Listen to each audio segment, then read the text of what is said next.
तो दोस्तों आज हम लेके आए हैं देश दुनिया की तमाम ताजा बड़ी खबरें। सबसे पहली बड़ी खबर में आपको बताएंगे दोस्तों, जब मुगल आए थे तो उन्होंने हमारे मंदिरों को तोड़ा था। अजमेर शरीफ मामले पर बोले गिरिराज सिंह।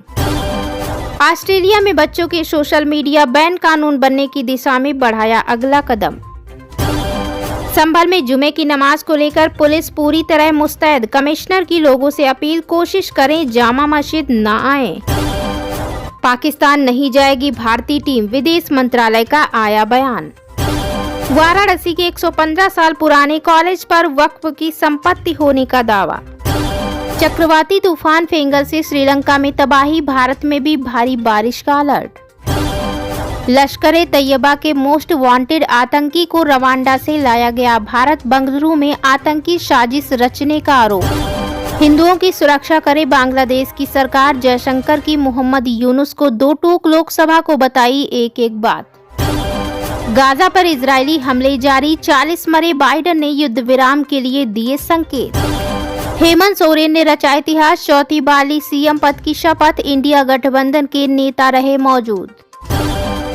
अमेरिका का सीरिया में बड़ा एयर स्ट्राइक, ईरानी ठिकानों पर किए ताबड़तोड़ हवाई हमले। तो दोस्तों सभी खबरों को आपको एक एक कर बताने वाले हैं। इससे पहले वीडियो को लाइक और चैनल को सब्सक्राइब तो इसी बीच बढ़ते हैं दोस्तों अपनी पहली खबर की ओर। गाजा पर इजरायली हमले जारी, 40 मरे। बाइडेन ने युद्ध विराम के लिए दिए संकेत। दोस्तों गाजा में इजरायली सेना के ताजा हमलों में 40 लोग मारे गए हैं। इनमें ज्यादातर लोग गाजा के मध्य में स्थित नुसीरत शरणार्थी क्षेत्र में मारे गए हैं।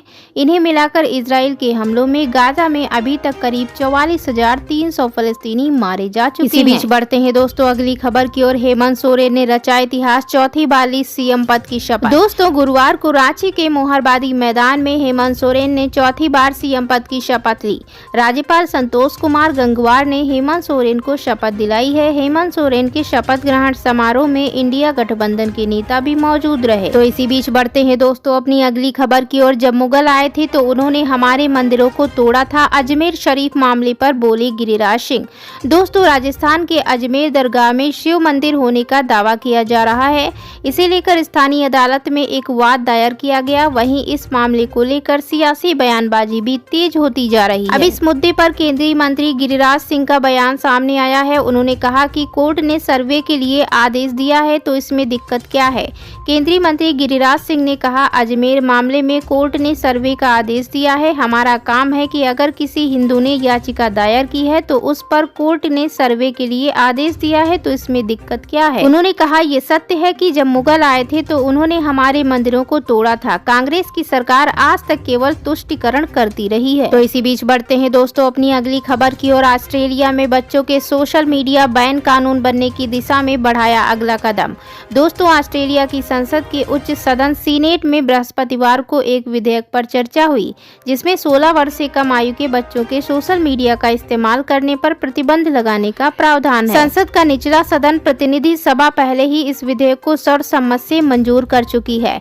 इस विधेयक के तहत कम आयु के बच्चों को टिकटॉक, फेसबुक, स्नैपचैट, रेडिट और एक्स पर अकाउंट बनाने से न रोकने पर 5 करोड़ अमेरिकी डॉलर यानी 3.3 करोड़ अमेरिकी डॉलर तक का जुर्माना लगाया जा सकता है। तो इसी बीच बढ़ते हैं दोस्तों अगली खबर की ओर। लश्कर तैयबा के मोस्ट वांटेड आतंकी को रवांडा से लाया गया। भारत बंगलुरु में आतंकी साजिश रचने का आरोप। दोस्तों राष्ट्रीय जांच एजेंसी ने बंगलुरु जेल आतंकी साजिश मामले में एक बड़ी सफलता हासिल करते हुए आतंकी संगठन लश्कर तैयबा से जुड़े भगोड़े सलमान रहमान खान को रवांडा से भारत लाने में सफलता पाई। बता दें दोस्तों कि सलमान को 27 नवंबर 2024 को रवांडा की राजधानी किगाली में गिरफ्तार किया गया था। इंटरपोल के रेड नोटिस और बंगलुरु की विशेष अदालत द्वारा जारी गैर जमानती वारंट के आधार पर उसे हिरासत में लिया गया। आज सुबह सलमान को भारत लाया गया। तो इसी बीच बढ़ते हैं दोस्तों अगली खबर की ओर। चक्रवाती तूफान फेंगल से श्रीलंका में तबाही, भारत में भी भारी बारिश का अलर्ट। दोस्तों बंगाल की खाड़ी में बने गहरे दबाव ने चक्रवाती तूफान फेंगल का रूप ले लिया है। यह तूफान इस समय श्रीलंका में कहर बरपा रहा है। बीते दिन जब फेंगल तूफान श्रीलंका के समुद्र तट से टकराया तो वहां तेज हवाओं और भारी बारिश ने जमकर तबाही मचाई। बारिश के कारण श्रीलंका के तटीय क्षेत्रों में बाढ़ आ गई। इस तूफान के कारण अब तक 6 बच्चों समेत 12 लोगों की मौत हो चुकी है और लगभग 3.5 लाख लोग अपना घर छोड़कर सुरक्षित स्थानों पर विस्थापित हो गए हैं। बता दें दोस्तों, अब यह तूफान भारत की ओर बढ़ने की संभावना है। भारतीय मौसम विभाग ने चेतावनी जारी की है कि अगले कुछ घंटों में तमिलनाडु के तटीय और डेल्टा जिलों में भारी से बहुत भारी बारिश हो सकती है। वहीं मौसम विभाग के अनुसार तूफान फेंगल 30 नवंबर को पुडुचेरी के पास कराईकल और तमिलनाडु के चेंगलपट्टू में महाबलीपुरम के बीच समुद्र तट से टकरा सकता है। बढ़ते हैं दोस्तों अपनी अगली खबर की ओर। पाकिस्तान नहीं जाएगी भारतीय टीम, विदेश मंत्रालय का आया बयान।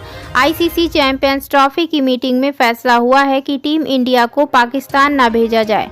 विदेश मंत्रालय के प्रवक्ता के अनुसार बीसीसीआई ने एक बयान जारी किया है कि उन्हें सुरक्षा संबंधी चिंताएं हैं, जिसका मतलब है कि उनके पाकिस्तान जाने की संभावना नहीं है। वहीं चैंपियंस ट्रॉफी का आयोजन अगले साल पाकिस्तान में होना है। भारत सरकार ने कहा कि अगर पाकिस्तान हाइब्रिड मॉडल के लिए तैयार नहीं होता तो भारत इसकी मेजबानी की जिम्मेदारी लेगा। भारत आने के लिए विदेशी खिलाड़ियों को कोई दिक्कत नहीं आएगी। बीसीसीआई ने इसी बात को मीटिंग में रखा है। इसकी उम्मीद अब काफी है कि भारतीय टीम पाकिस्तान जाएगी। भारत सरकार ने साफ कह दिया है कि वह टीम नहीं भेजेगी। इसी बीच बढ़ते हैं दोस्तों अगली खबर की ओर। संभल में जुमे की नमाज को लेकर पुलिस पूरी तरह मुस्तैद। कमिश्नर की लोगों से अपील, कोशिश करें जामा मस्जिद न आए। दोस्तों, उत्तर प्रदेश के संभल जिले में हुई हिंसा के बाद संभल में आज जुमे की नमाज को लेकर सुरक्षा के पुख्ता इंतजाम किए गए हैं। मुरादाबाद मंडल के कमिश्नर आंजनेय सिंह ने जानकारी दी कि जिले में पुलिस पूरी तरह मुस्तैद है और 3 लेयर की सुरक्षा व्यवस्था लागू की गई है। उन्होंने लोगों से अपील की है कि वे अपनी अपनी मस्जिदों में नमाज पढ़ें और जामा मस्जिद में जाने से बचें। मिली जानकारी के मुताबिक कमिश्नर ने बताया कि गुरुवार को जुमे की नमाज के लिए पैदल मार्च किया गया और पीस कमेटी के साथ बैठक की गई थी। मुख्य उद्देश्य यह था कि ज्यादा से ज्यादा लोग अपनी अपनी मस्जिदों में नमाज पढ़े ताकि जामा मस्जिद में भीड़ कम हो और किसी तरह की अफरा तफरी से बचा जा सके। बढ़ते हैं दोस्तों अपनी अगली खबर की ओर। वाराणसी के 115 साल पुराने कॉलेज पर वक्फ की संपत्ति होने का दावा। दोस्तों, वाराणसी के 115 साल पुराने उदय प्रताप कॉलेज पर वक्फ संपत्ति के दावे के बाद शुक्रवार यानी 29 नवंबर को बड़ी संख्या में मुस्लिम समाज के लोग नमाज अदा करने के लिए कॉलेज परिसर में मौजूद मस्जिद में पहुंचे। इस दौरान सुरक्षा के मद्देनजर भारी पुलिस बल पूरे परिसर में तैनात किया गया था। वक्फ संपत्ति वाले दावे के बाद से ही छात्रों में भी इस बात को लेकर नाराजगी देखी जा रही है। छात्रों का एक प्रतिनिधिमंडल आज जिला प्रशासन और डीएमसीटी कार्यालय पहुंचा। इस दौरान छात्रों ने निर्धारित संख्या में नमाजियों के मस्जिद में प्रवेश करने को लेकर पत्र सौंपा। इस मौके पर छात्र नेता प्रतीक सिंह ने एक न्यूज चैनल से बातचीत के दौरान कहा, कॉलेज परिसर की पूरी संपत्ति कॉलेज प्रशासन की ही है। हमारी प्रशासन से मांग है कि यहाँ पर निर्धारित संख्या में ही लोगों को नमाज अदा करने के लिए भेजा जाए। छात्र नेता प्रतीक सिंह रौनक ने मांग की है कि मौके पर तैनात भारी संख्या में पुलिस बल को भी हटाया जाए क्योंकि इससे परिसर में शिक्षा का माहौल प्रभावित हो रहा है। उन्होंने दावा किया कि यहाँ किसी भी मस्जिद का कोई भी आधार नहीं रहा है, यहाँ सिर्फ मजार रहा है। अब इतनी बड़ी संख्या में लोग नमाज अदा करने के लिए पहुँचने लगे हैं। इसी बीच बढ़ते हैं दोस्तों अगली खबर की ओर। हिंदुओं की सुरक्षा करे बांग्लादेश की सरकार। जयशंकर की मोहम्मद यूनुस को 2 टूक लोकसभा को बताई एक बात। दोस्तों, बांग्लादेश में हिंदुओं के खिलाफ हिंसा पर विदेश मंत्री एस जयशंकर ने लोकसभा में जवाब दिया। लिखित जवाब में जयशंकर ने बताया कि बांग्लादेश में हिंदुओं पर हमले को केंद्र सरकार ने गंभीरता से लिया और बांग्लादेश सरकार से अपनी चिंताओं को साझा किया है। बांग्लादेश में अल्पसंख्यकों की सुरक्षा की प्राथमिक जिम्मेदारी बांग्लादेश सरकार की है। भारतीय उच्चायुक्त बांग्लादेश में अल्पसंख्यकों हिंदुओं के मसले पर करीब से नजर रख रहा है। उधर विदेश मंत्रालय ने भी इस बारे में भारत सरकार की चिंता बताई। विदेश मंत्रालय के प्रवक्ता रणधीर जायसवाल ने कहा, भारत ने बांग्लादेश सरकार के साथ हिंदुओं और अन्य अल्पसंख्यकों पर खतरों और लक्षित हमलों को लगातार और दृढ़ता से उठाया है।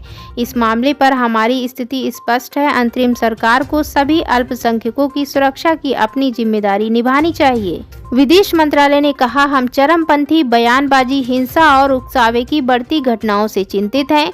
इन घटनाक्रमों को केवल मीडिया की अतिशयोक्ति कहकर खारिज नहीं किया जा सकता। इस्कान समाज सेवा के मजबूत रिकॉर्ड वाला विश्व स्तर पर प्रतिष्ठित संगठन है। बांग्लादेश सरकार को अल्पसंख्यकों की सुरक्षा के लिए सभी कदम उठाने होंगे। जिनमें कृष्णदास की गिरफ्तारी पर भी विदेश मंत्रालय ने जवाब दिया। रणधीर जायसवाल ने कहा, जहां तक व्यक्तियों के खिलाफ मामलों का सवाल है, हमने देखा है कि कानूनी प्रक्रियाएं चल रही हैं। उन्होंने कहा, हम उम्मीद करते हैं कि ये प्रक्रियाएं मामले से न्याय संगत, निष्पक्ष और पारदर्शी तरीके से निपटेंगी, जिससे सभी संबंधित लोगों के कानूनी अधिकारों का पूरा सम्मान सुनिश्चित होगा।